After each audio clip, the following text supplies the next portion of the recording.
নমস্কার বন্ধু, আমি চলে এসেছি আর সবাইকে শুভ সন্ধ্যা। ব্লগটা এখান থেকেই শুরু করলাম। আর আপনারা একবার দেখুন কত মানুষ এসছেন কত দূর থেকে। আর জাস্ট আরতি আরম্ভ হবে সেই মুহূর্তে আমি দাঁড়িয়ে আছি। আর প্রচুর লোক এসছেন অনেক দূর থেকে। চলুন দেখাই, বড় মন্দিরও খুলবে।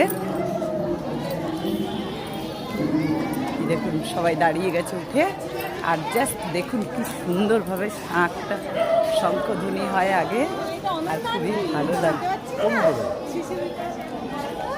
এই যে দাঁড়িয়ে আছেন সবাই,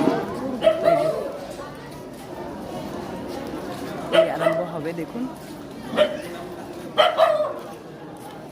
এবার মহামায়া মন্দির খুলবে। আর জাস্ট এখান থেকে মন্দিরটা খুবই সুন্দর লাগে দেখার মতো। দেখুন আপনারা,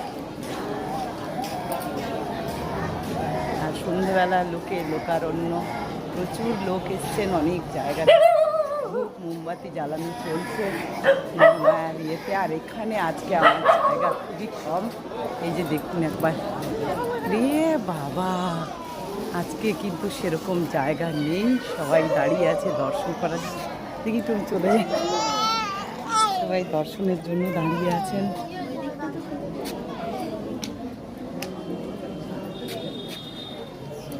আর সেই দৃশ্যটাই আপনাদের দেখাতে চলে এলাম। অন্যদিনও দেখুন আর আজকে দেখুন প্রচুর মানুষজন এসে দাঁড়িয়ে আছেন মহামায়াকে দর্শন করার জন্য।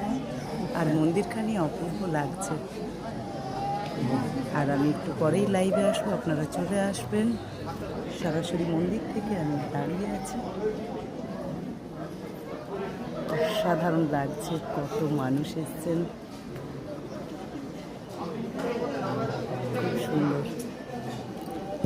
আর এইবারে জাস্ট মন্দির খুলবে, কোন দৃশ্যটা আপনাদের সাথে শেয়ার করবো।